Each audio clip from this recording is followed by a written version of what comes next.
अस्सलाम वालेकुम स्टूडेंट्स। आज हम डिस्कस करेंगे जो हमारा लेक्चर है वो है method of animal nutrition. Last time हमने डिस्कस किया था कि प्लांट्स में न्यूट्रिशन किस तरह से होती है। उसमें हमने ये पढ़ा था कि कुछ ऑटोट्रॉफ प्लांट होते हैं, कुछ हेटरोट्रॉफ प्लांट होते हैं। ठीक है। और उसमें जनरल कॉन्सेप्ट हमने लिए थे कि ऑटोट्रॉफ में कुछ कार्निवोरस का कॉन्सेप्ट समझा था, वो क्या था। तो आज हमारा टॉपिक है, आज जो हमारा टॉपिक है वो है मेथड ऑफ एनिमल न्यूट्रिशन। हम डिस्कस करेंगे एनिमल में न्यूट्रिशन किस तरह से होती है। ठीक है जी। तो जो एनिमल्स होते हैं ना, इनके अंदर डिफरेंट तरह की न्यूट्रिशन होती है। एनिमल्स ने बेसिकली क्या करना होता है कि कोई भी फूड लेनी होती है, उसको डाइजेस्ट करना होता है, उसको बहुत सारे प्रोसेस से गुजारना होता है, फिर अपनी बॉडी के अंदर अब्जॉर्ब करना होता है, उसे आगे यूटिलाइज करना होता है। तो एनिमल्स के सेल्स जो है ना, वो खुद जाके एक एक फूड को अब्जॉर्ब नहीं कर सकते। इसलिए एनिमल्स, जो हायर एनिमल्स होते हैं, उनको क्या चाहिए, उनके अंदर एक सिस्टम चाहिए जो फूड को डाइजेस्ट करने के बाद अब जो अब्जॉर्बेबल फॉर्म में फूड होती है उसको बॉडी के डिफरेंट सेल्स तक पहुंचाया जाए। ठीक है। तो जो हायर एनिमल्स होते हैं उन्हें क्या चाहिए, डाइजेस्टिव सिस्टम। हाँ, जो सिंपल एनिमल्स हैं उनको डाइजेस्टिव सिस्टम नहीं चाहिए, उनके सेल्स डायरेक्टली फूड को डिफ्यूज कर सकते हैं। तो डाइजेस्टिव सिस्टम के साथ साथ उन्हें ट्रांसपोर्ट सिस्टम भी चाहिए। ट्रांसपोर्ट सिस्टम में वो फूड को डाइजेस्ट करने के बाद जिस्म के मुख्तलिफ हिस्सों तक ट्रांसपोर्ट करना होता है। मसलन जैसे इंसानों की बात ले लें, तो इंसानों के अंदर एक ट्रांसपोर्ट सिस्टम मौजूद है जो कि डाइजेस्टेड फूड को जिस्म के हिस्सों तक ले जाता है। तो हम यहाँ मुख्तलिफ जनरल से ग्रुप डिस्कस करेंगे। सबसे पहले हम स्टार्ट करते हैं मेथड ऑफ एनिमल न्यूट्रिशन में, कि एनिमल्स जो होते हैं ना वो जो बड़े वाले एनिमल्स होते हैं, ठीक है, उनमें हर सेल को नरिशमेंट के लिए ज़रूरत होती है कि वो उस तक ग़िज़ा पहुंचाई जाए। इसलिए वो सेल्स अपनी जगह को छोड़ तो नहीं सकते कि वो जाएं और फूड के सोर्स से डायरेक्ट फूड हासिल करें जहाँ फूड पड़ी है। तो फूड एक जगह डाइजेस्ट होती है, डाइजेस्ट होने के बाद वो फूड को उन हिस्सों तक डिलीवर करना है, पहुंचाना है। तो डाइजेस्टिव सिस्टम जो है ना वो ये काम करता है कि वो फूड को डाइजेस्ट करता है और उसे फिर अब्जॉर्ब करवा के जिस्म के मुख्तलिफ हिस्सों तक पहुंचाने में हेल्प करवाता है। कैसे कि या तो वो खुद वहां से डिफ्यूज करवा देता है या आगे एक ट्रांसपोर्ट सिस्टम को यूज करके जिस्म के मुख्तलिफ हिस्सों तक फूड को पहुंचाता है। तो डाइजेस्टिव सिस्टम हमें वाटर देता है, इलेक्ट्रोलाइट्स देता है और डिफरेंट न्यूट्रिएंट्स देता है जिनकी हमें जरूरत होती है। ठीक है। तो इसके अंदर मुख्तलिफ तरीके से फूड जो होती है ना वो डाइजेस्ट होती है। उसको इनटेक किया जाता है, फिर उसे आगे गुजारा जाता है डाइजेस्टिव ट्रैक्ट में से। उस दौरान उसकी डाइजेशन हो जाती है, डाइजेशन के बाद उसमें एब्जॉर्प्शन हो जाती है। जो जो रिक्वायर्ड न्यूट्रिएंट्स होते हैं जो बॉडी को, जैसा कि पानी होता है, इलेक्ट्रोलाइट होते हैं और न्यूट्रिएंट वगैरह होते हैं। और जो अनडाइजेस्टेड फूड होती है उसे बॉडी से बाहर निकाल दिया जाता है। इन सारे प्रोसेसेस को हम किसी ना किसी तरह समराइज कर लेते हैं कि खुराक को अंदर लेने को इंजेक्शन कहते हैं, उसे डिफ्यूजेबल फॉर्म में कन्वर्ट करने को डाइजेशन कहते हैं। ठीक है। मैकेनिकल भी होती है, एंजाइमेटिक भी आगे जाकर डिस्कस कर लेंगे। फिर जो बॉडी के जिस्म के हिस्सों में चली जाए उसे नाम देते हैं अब्जॉर्प्शन। और फिर अनडाइजेस्टेड फूड को निकालना जिस्म से इजेशन कहलाता है। ये हम आगे इंशाल्लाह डिस्कस कर लेंगे। तो सब एनिमल्स के मुख्तलिफ ग्रुप हैं, उनको क्लासीफाई किया गया है। कौन कौन से ग्रुप किस तरह से खाते हैं। पहला है डेट्राइटिवोर्स। ये जो डेट्राइटिवोर्स होते हैं ना, ये डेट्राइटस को खाते हैं। इसमें पहला लफ्ज है डेट्राइटी। डेट्राइटी रेफर करता है डेट्राइटस को। डेट्राइटस क्या होता है, जो डेड ऑर्गेनिक मैटर होता है उसे हम डेट्राइटस कहते हैं। ठीक है। वो डेड ऑर्गेनिक मैटर प्लांट का भी हो सकता है, एनिमल का भी हो सकता है। उस डेड ऑर्गेनिक मैटर को हम नाम क्या देते हैं जी, उसे हम नाम देते हैं बेसिकली डेट्राइटस। उस डेड ऑर्गेनिक मैटर पर जो एनिमल फीड करते हैं उन्हें नाम देते हैं डेट्राइटिवोर्स। अब वो एनिमल कौन है, वो है अर्थवर्म। ठीक है जी। तो अर्थवर्म इसकी एग्जांपल है। अर्थवर्म एक डेट्राइटस फीडर होता है। ये अर्थवर्म किस तरह का ऑर्गेनिज्म होता है ये हम यहाँ डिस्कस कर लेते हैं। ये अर्थवर्म इस तरह का जो है ना वो एनिमल होता है। इसकी बॉडी में डिफरेंट सेगमेंट्स होते हैं, हमें नजर आ रहे हैं ये सेगमेंटेड वर्म में। आपने चैप्टर 15 में भी पढ़ा होगा इसके अंदर जो है एक्सक्रीशन के रेफरेंस में। ठीक है। फिर चैप्टर 16 में भी पढ़ा होगा हाइड्रोस्टेटिक स्केलेटन के अंदर, और लोकोमोशन में भी पढ़ा होगा चैप्टर 16 के एंड पे। तो ये अर्थमा में ये सेगमेंटेड ऑर्गेनिज्म है, ये जमीन के अंदर पाया जाता है और ये जमीन को उल्टा पुल्टा करता है। तो उसके दौरान जो उसे डेड ऑर्गेनिक मैटर मिलता है उसे खा जाता है। इसे नेचुरल फ्लो भी कहते हैं। ये कुदरती तौर पर हल चलाने का काम भी करता है। मसलन आपको यहाँ वीडियो में नजर आ रहा होगा कि ये देखें, ये अर्थवर्म है, ये इस तरह जमीन के अंदर क्रॉल करता रहता है। ठीक है। तो ये जो डेड ऑर्गेनिक मैटर आता है उसे खा जाता होता है। ठीक है, उसे इंजेस्ट करता रहता है। तो डेड ऑर्गेनिक मैटर को खाता है, ये जमीन के अंदर अब जा रहा है, तो यहाँ पर ये जो डेड ऑर्गेनिक मैटर पाया जाएगा उसे ये क्या करेगा, साथ साथ खाता पीता रहेगा। ठीक है। तो इस तरह डेड ऑर्गेनिक मैटर को ये खाते हैं। तकरीबन पूरी दुनिया में ये जो अर्थवर्म है इनकी तकरीबन 700 किस्में पाई जाती हैं जो डेड ऑर्गेनिक मैटर को फीड करती हैं। ठीक है जी। तो ये अर्थवर्म होता है, ये इस तरह जमीन को खाता पीता है, तो इस तरह से अपनी खुराक पूरी करता है। इसे बेसिकली डेट्राइटिव वोर्स में हमने रखा हुआ है, ये डेट्राइटस फीडर है। तो ये इसकी कॉमन एग्जांपल है। ये क्या करता है, इंजेस्ट करता है छोटे छोटे फ्रेगमेंट डेड ऑर्गेनिक मैटर के। ठीक है। तो और ख़ास तौर पे जो दरख्तों के गले सड़े पत्ते होते हैं उनको खा जाता है, जो सॉइल की सरफेस पे होते हैं उनको खा जाता है, या तब खाता है जब ये ब्रोइंग एक्टिविटी कर रहा होता है। ब्रोइंग एक्टिविटी का मतलब होता है ज़मीन में बिल बना रहा होता है, ज़मीन में अंदर जा रहा होता है, तो ये ब्रो बनाता है और रास्ते में जो डेड ऑर्गेनिक मैटर होता है उसे खाता जाता है। इन्हें डेट्राइटिवोर्स कहते हैं। ठीक है जी। इसके बाद आते हैं जी हर्बीवोर्स। हर्बीवोर्स वो होते हैं जो हर्ब को खाते हैं। हर्ब रेफर करते हैं प्लांट्स को, तो हर्बी कहते हैं प्लांट्स को, वोर्स कहते हैं फीडिंग। तो जो प्लांट्स को खाते हैं उन्हें नाम देते हैं हर्बीवोर। ऐसे एनिमल जो प्लांट या प्लांट से रिलेटेड जो भी फूड खाते हैं उन्हें नाम देते हैं हर्बीवोर। ये सिर्फ प्लांट को खाते हैं। ठीक है। तो इसमें बहुत सारे एनिमल आ जाते हैं, एनिमल के मुख्तलिफ ग्रुप्स आ जाते हैं। मसलन इंसेक्ट है, इन्वर्टिब्रेट का ग्रुप है, ये आ जाते हैं। जैसे लोकस्ट होती हैं, ये आपको पता है, ये खाती हैं। घास का टिड्डा होता है, क्रॉस हॉपर जिसे कहते हैं। और मुख्तलिफ तरह के इनके अटैक होते रहते हैं। ये टिड्डी दल वगैरह इसकी मशहूर मिसालें हैं। तो ये मुख्तलिफ फसलों को खा जाते हैं, तबाह कर देते हैं। इसके अलावा रेप्टाइल्स होते हैं जो घास वगैरह को खाते हैं। ठीक है। छिपकलियां सी होती हैं जो घास खाती हैं। ठीक है, बड़ी मशहूर है। बर्ड्स होते हैं वो बीज खाते हैं, पत्तों को खाते हैं, पौधों को खाते हैं। ठीक है। और जूस पीते हैं। मैमल्स होते हैं वो मैमल जो घास वगैरह खाते हैं, वो इसमें गाय बकरी वगैरह आ जाते हैं। ठीक है। तो मैमल्स के अंदर जो ग्रुप्स पाए जाते हैं उन्हें क्या कहते हैं, हूव ग्रेजिंग एनिमल। ये घास को चरते हैं, इन्हें हूव्ड ग्रेजिंग एनिमल कहा जाता है। ठीक है जी। तो ये हूव्ड ग्रेजिंग एनिमल कैसे होते हैं ये मैं आपको दिखा देता हूँ। ये तमाम जानवर जो होते हैं ना, ये बेसिकली घास खा रहे होते हैं। तो ये हूव्ड एनिमल्स हैं। ये देखें, ये आपको पूरा ग्रुप नजर आ रहा है, ये सारे हूव्ड एनिमल्स हैं। ठीक है। तो ये भी हूव्ड एनिमल्स हैं, ये आपको नजर आ रहे हैं। देखें, आप देखें, कौ है, जिराफ है, कैमल है, ये सारे हूव्ड एनिमल है। ठीक है। गजेल है। ठीक है। एंटीलूप्स वगैरह है, रिंडीर है, ये सारे हूव्ड एनिमल है। जेबरा भी इसी में शामिल है, हिप्पोपोटामस है। ठीक है। तो ये सारे हूव्ड एनिमल है। ठीक है। हॉर्स वगैरह भी इसी कैटेगरी में आ जाते हैं। और वाइल्ड बासन वगैरह भी देखा जा सकता है इसमें। ये सारे हूव्ड एनिमल्स होते हैं। डियर वगैरह ये घास खाने वाले जानवर हैं, इन्हें हूव्ड एनिमल कहा जाता है। ठीक है। तो ये हूव्ड एनिमल जो होते हैं ना, ये भी घास खाते हैं बेसिकली।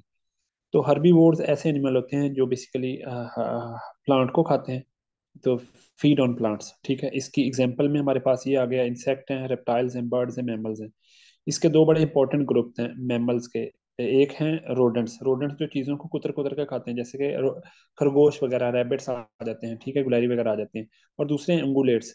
उंगुलेट्स कहते हैं हूव्ड एनिमल्स को, हूव्ड ग्रेजिंग एनिमल को उंगुलेट्स कहते हैं, क्योंकि इनके खुर होते हैं पाँव में, इसलिए इन्हें हूव्ड एनिमल कहते हैं। इसमें शामिल हैं हॉर्स, कैटल, शीप वगैरह। ठीक है। तो हर्बीवोर मैमल्स के खास दांत होते हैं, जो दांत इन्हें जो है ना वो मशहूर करते हैं। और आपको पता होना चाहिए कि हमारे जिस्म के अंदर दांतों के मुख्तलिफ सेट्स पाए जाते हैं। ठीक है। वो सेट्स कौन कौन से होते हैं वो हम देख लेते हैं कि टीथ जो होते हैं हमारे अंदर, टीथ किस तरह के होते हैं। ठीक है। उनका पूरा क्या नाम होता है जी, देखें हम यहाँ पे देख लेते हैं। तो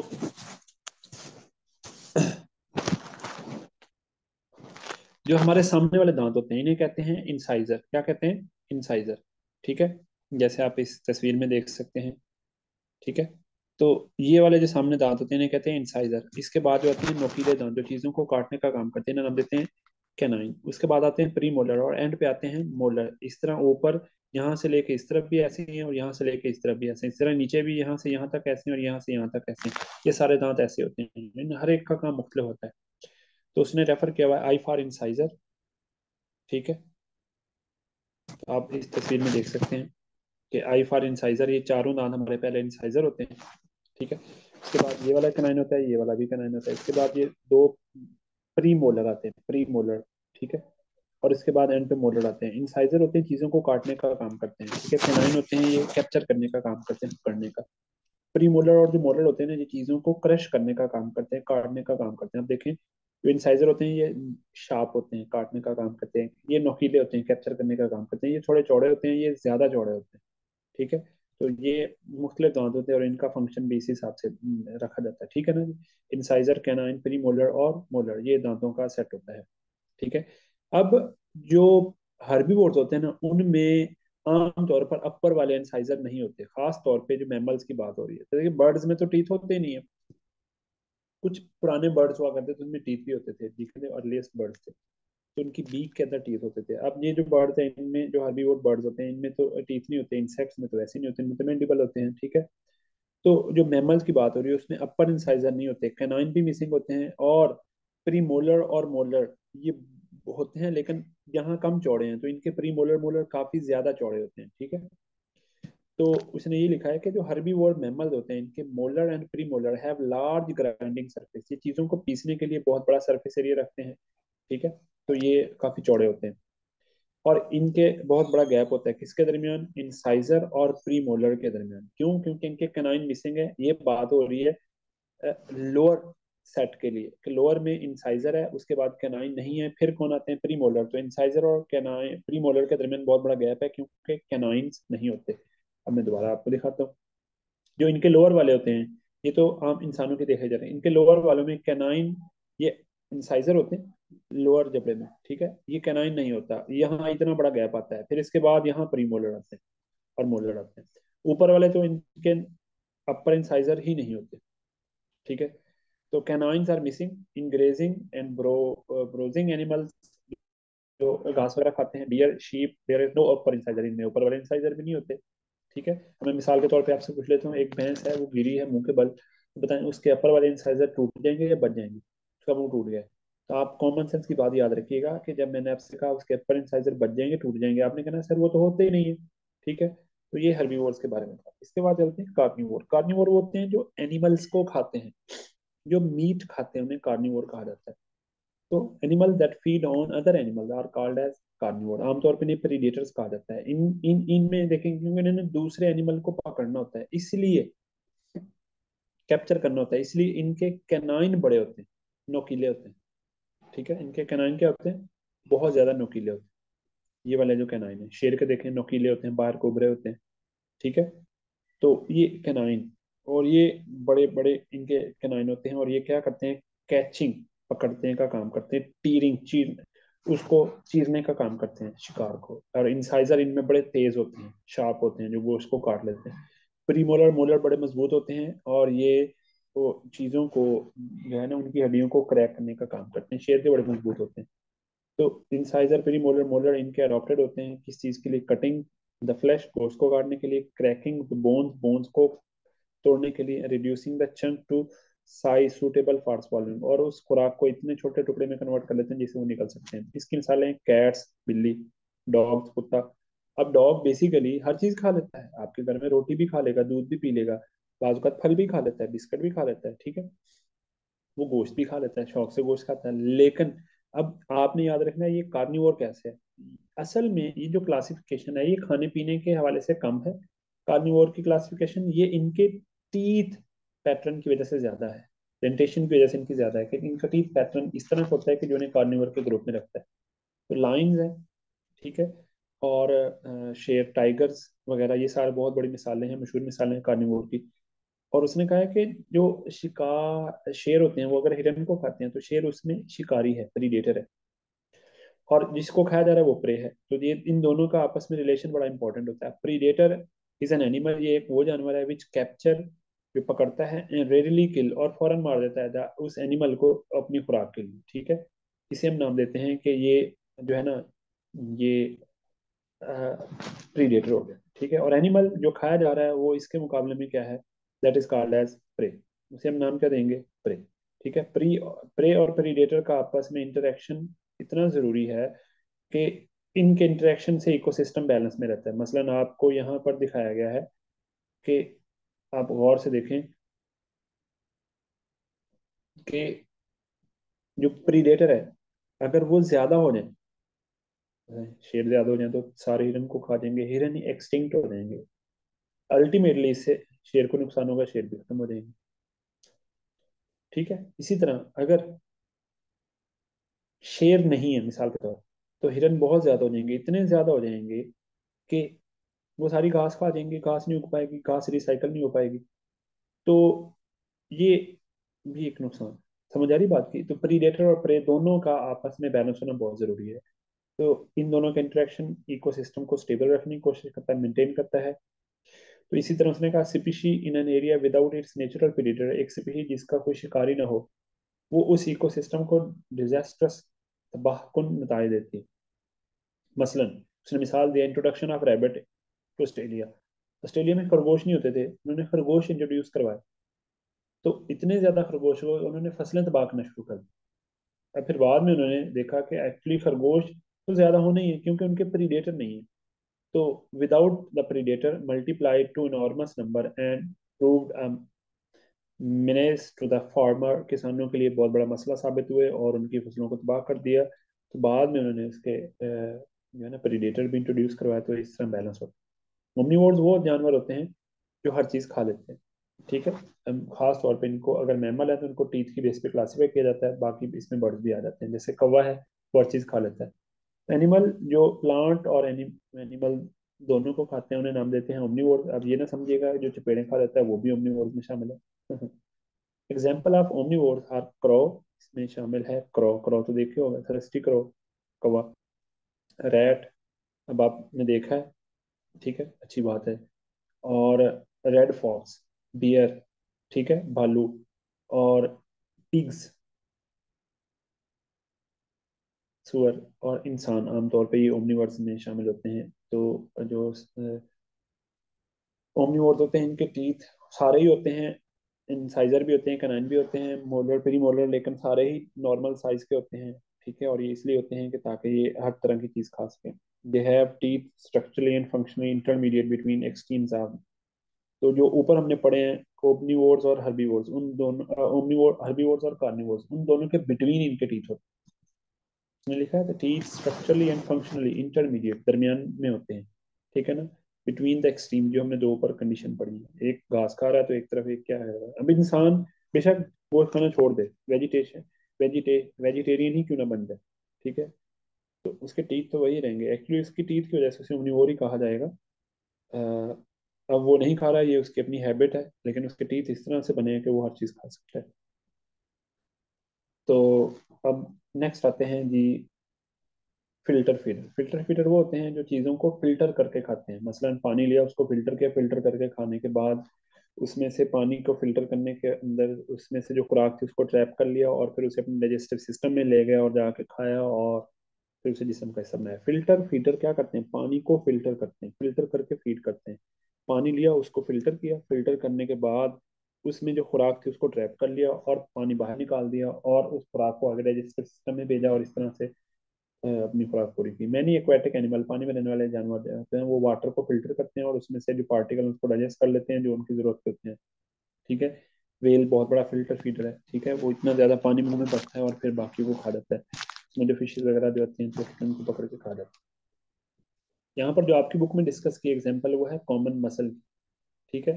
तो मसल में बहुत बड़े गिल्स होते हैं, काफी हद तक बड़े गिल्स होते हैं इसके जिस्म के हिसाब से। लार्ज गिल्स होते हैं और इनके ऊपर छोटे छोटे धागे होते हैं, उन्हें क्या नाम देते हैं, सीलिया। सीलिया क्या करते हैं, ये मूवमेंट पैदा करके पानी की लहरें पैदा करते रहते हैं। पानी इनके अंदर आता है और ये पानी को अंदर लेते हैं और उसके बाद जो है ना उस पानी के अंदर जो खुराक वगैरह होती है उसको ट्रैप कर लेते हैं, ट्रैप करके डाइजेस्टिव सिस्टम की तरफ भेज देते हैं। The movement of cilia causes a current of water to enter animal. तो सीलिया की हरकत से पानी की लहरें, छोटी छोटी लहरें पैदा होती हैं, वो एनिमल के अंदर दाखिल होती हैं। इस मुंह से दाखिल होती हैं, उसे नाम देते हैं इनहेलेंट साइफन। मसलन यहाँ से दाखिल हो रही है कौन, पानी की लहरें। ठीक है जी। तो यहाँ से पानी की लहरें दाखिल हो रही हैं, इसे नाम देते हैं इनहेलेंट साइफन। ठीक है। तो पानी की छोटी छोटी वेव्स आएंगी, ऐसे करंट से यहाँ से अंदर दाखिल होंगी। अब यहाँ पर कौन मौजूद है जी, अब देख लें गिल्स मौजूद है, जैसे यहाँ पर आप देखें गिल्स है ऐसे। ठीक है, इन गिल्स का काम क्या है, जब इनमें से पानी गुजरेगा तो इन्होंने फूड को क्या कर लेना है, फूड पार्टिकल को अपने अंदर ट्रैप कर लेना। ठीक है, ऐसे ये गिल्स हैं, तो ये फूड पार्टिकल को ट्रैप कर लेंगे। पानी यहाँ से वापस होता हुआ बाहर निकल जाएगा, जो फूड है वो यहाँ ट्रैप हो जाएगी। ठीक है। अब देखें, जो फूड थी वो यहाँ ट्रैप होगी। अब ये फूड को यहाँ से उठा के किधर भेज देंगे, डाइजेस्टिव सिस्टम की तरफ। ठीक है, डाइजेस्टिव सिस्टम उसको क्या करेगा, डाइजेस्ट करेगा, डाइजेस्ट करने के बाद जिसम के अंदर जो जरूरत की चीजें होंगी उसको ऑब्जॉर्व करवा लेगा। इसलिए जहां से फूड इनके डाइजेस्टिव सिस्टम में एंटर होती है, उस ओपनिंग का नाम क्या रख दिया, माउथ। ठीक है, उस ओपनिंग का नाम क्या रख दिया, माउथ। ठीक है, तो जहां से जो फूड है ना जिसम में दाखिल, तो उस ओपनिंग का नाम क्या रख दिया, माउथ। अब वो स्टमक में जाएगी, डाइजेस्ट होने के बाद जिसम का हिस्सा बनेगी, और जो अनडाइजेस्टेड फूड होगी उसे जिसम से किधर निकाल देंगे, बाहर।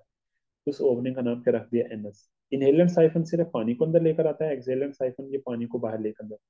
तो ये इन दोनों में डिफरेंस हो गया। ठीक है, इसकी मैं आपको एक प्रॉपर वीडियो भी दिखा देता हूँ, इससे आपको और अच्छी तरह समझ आ जाएगी। ठीक है, तो नेक्स्ट हमारे पास है, मैं आपको दिखाता हूँ। अभी हम डिस्कस कर रहे थे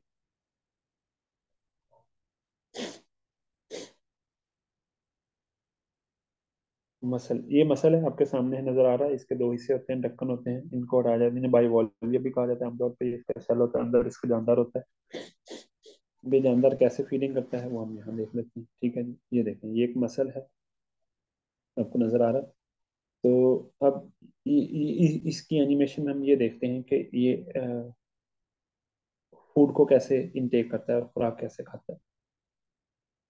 ठीक है जी, अब ये इसमें इनहेलेंट साइफन होगा यहाँ पर एक, इसके अंदर से पानी अंदर जाएगा, मसलन फॉर एग्जांपल, और फिर उससे पानी किधर निकलेगा, बाहर निकलेगा। तो ये इनहेलेंट साइफन कैसे पानी को अंदर लेता है और पानी को बाहर निकालता है, हम देख लेते हैं। ये देखेंगे,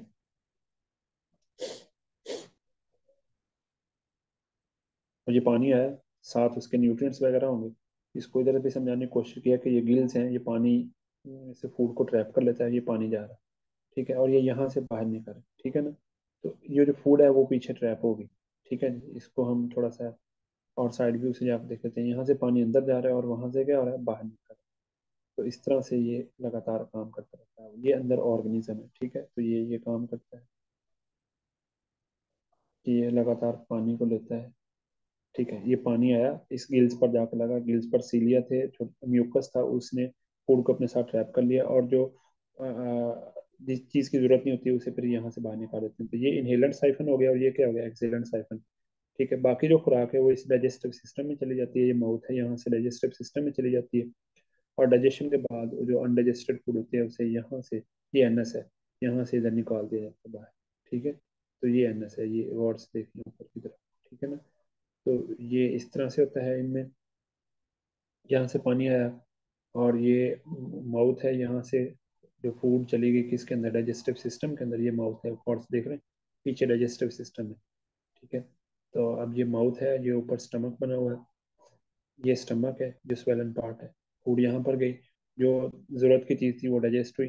डाइजेशन के बाद उस फूड को जो अनवांटेड सब्सटेंस होती है उसे एनएस के जरिए यहाँ से निकाल देते हैं बाहर, जो अनडाइजेस्टेड फूड होती है। तो ये इसका डाइजेस्टिव सिस्टम है, इसकी प्रॉपर आप एनिमेशन देख सकते हैं।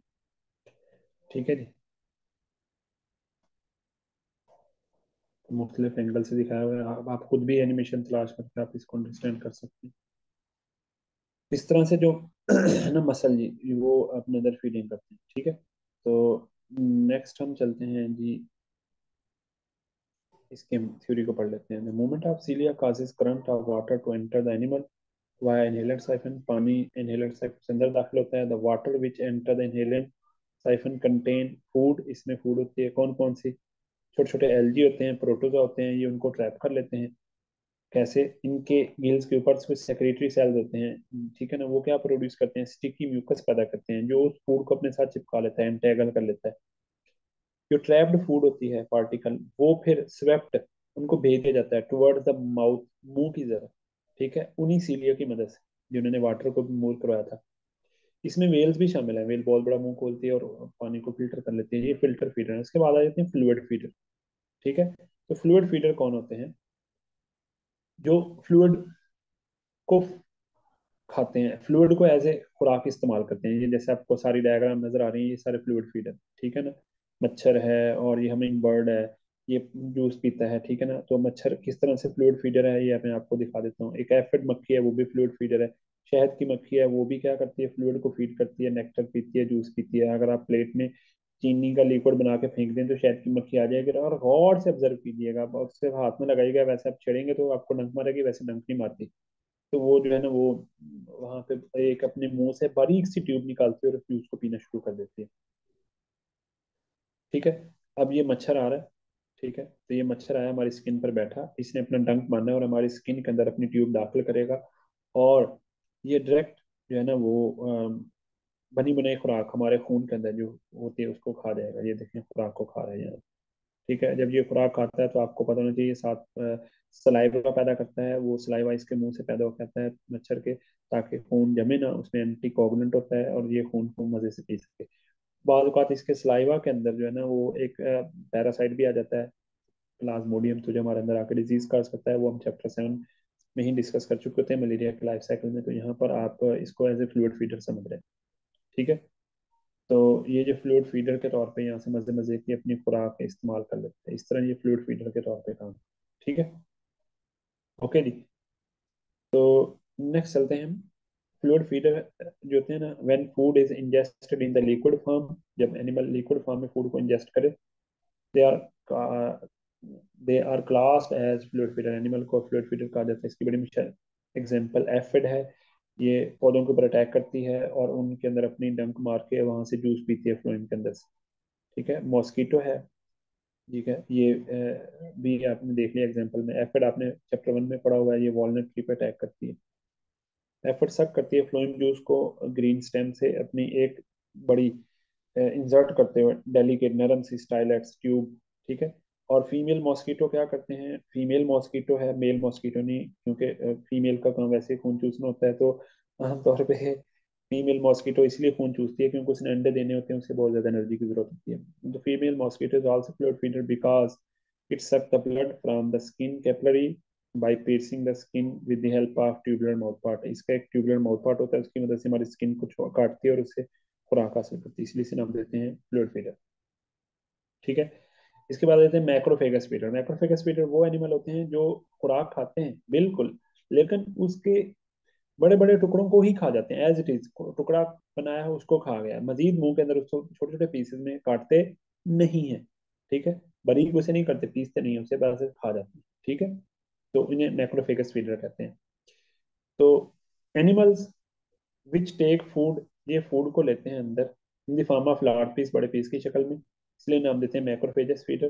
ठीक है, तो टेंटाक्यूलर फीडिंग, ये हाइड्रा करता है, टेंटिकल की मदद से खुराक को पकड़ता है। इसी चैप्टर में आगे जाके इस पे डिटेल क्वेश्चन है, तो हम डिस्कस करेंगे टेंटिकुलर फीडिंग में हाइड्रा क्या करता है, एक बड़े से खुराक के पार्टिकल को एज इट इज निकल जाता है, इसलिए नाम देते हैं इसे टेंटिकुलर फीडिंग। ठीक है, तो ये आप देखें। तो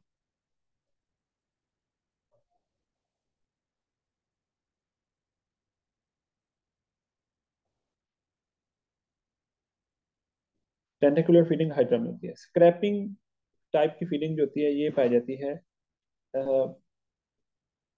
जो बाजुकात स्नेल वगैरह होते हैं ना, वो पत्ते को खाते हैं तो पत्ते के टुकड़े बनाते हैं, उन टुकड़ों को एज इट इज खा जाते हैं, इसे स्क्रैपिंग टाइप की फीडिंग कहते हैं।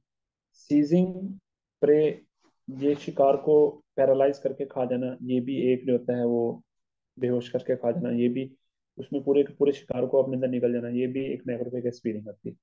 तो ये तरीकाकार है। जैसे उसने कहा feeding in hydra is an example of tentacular feeding, hydra जो क्या करता है, उसके टेंटिकल होते हैं, वो उस खुराक को एज इट इज मुंह में निकल के खा जाता है। Scraping type of feeding occurs in the garden snail, snail जो है ये स्क्रैपिंग टाइप ऑफ फीडिंग करता है, ये इसका जीनस है। तो ये कैसे स्क्रैपिंग टाइप ऑफ फीडिंग करता है, ये फीड करता है, इसके मुंह में एक जुबान होती है, उसे कहते हैं रेस्पिंग ऑर्गन, जुबान पर कांटे होते हैं। ठीक है, तो ये अपने मुंह में पत्ता पकड़ता है, उस जुबान को आगे पीछे करता है, तो जिससे वो जुबान पर छोटे छोटे कांटे होते हैं, वो उस पत्ते के टुकड़े बना देते हैं और उन टुकड़ों को एज इट इज खा जाता है। क्योंकि जुबान पर कांटे होते हैं इसलिए जुबान का नाम रेड्यूला है। ठीक है, तो leaves are held by the lips of snail, snail के मुंह के लिप्स उस पत्ते को पकड़ कर रखते हैं, और रेड्यूला क्या करता है, मूव बैक एंड फोर्थ, आगे पीछे मूव करता है और पत्ते के छोटे छोटे टुकड़े बना देता है। इसकी एनिमेशन आप खुद देख सकते हैं, विद इट्स टीथ, टीथ की मदद से स्क्रैपिंग द फूड, और ये खुराक को इस तरह से खा जाता है। In this way fragments of the leaves are obtain, ये एज इट इज ही फ्रेगमेंट्स को फिर क्या करता है, अपने मुंह के पिछले हिस्से में फेरेंक्स की तरह बेच कर खा जाता है। Seizing and swallowing type of macrophages feeding is found in spotted dog fish, ये बड़े बड़े टुकड़ों को एज इट इज खा जाती है। तो इस तरह से जो है ना वो हम एनिमल्स में जो है बेसिकली मेथड ऑफ न्यूट्रिशन को डिस्कस कर लेते हैं। हमने एनिमल्स में कौन कौन से न्यूट्रिशन पढ़े, डेट्राइटिवर्स बताएं, डेट्राइटिवर्स कौन है जो डेट्राइटस को खाते हैं, हर्बीवर कौन है जो हर्ब्स को खाते हैं, कार्निवोर कौन है जो एनिमल्स बिल्कुल एनिमल्स को खाते हैं, ओमनिवोर्स बिल्कुल जो दोनों चीजों को खा जाते हैं उन्हें ओमनिवोर्स कहते हैं। और फिल्टर फीडर नाम से पता चल गया, पानी को फिल्टर करते हैं, फिल्टर करके उसको खाते हैं, ठीक है। फ्लूइड फीडर, ये फ्लूइड को खा जाते हैं, फ्लूइड वाली फॉर्म में खुराक को खाते हैं। मैक्रोफेगस फीडर ये बड़े बड़े टुकड़ों को खा जाते हैं, ठीक है। तो इस तरह से आपका आज का लेक्चर कंप्लीट हुआ। अगर आप कोई भी बात पूछना चाहते तो आप प्लीज मुझसे लाजमी पूछ सकते हैं। इंशाल्लाह नेक्स्ट लेक्चर में मुलाकात होती है जी। आपका कोई सवाल हो तो आप मुझसे लाजमी कर सकते हैं, मैं इंशाल्लाह इंतजार करूंगा, ठीक है जी। कमेंट्स में मेंशन करें, या आप मुझे व्हाट्सएप पे भी शेयर कर सकते हैं अपने सवाल।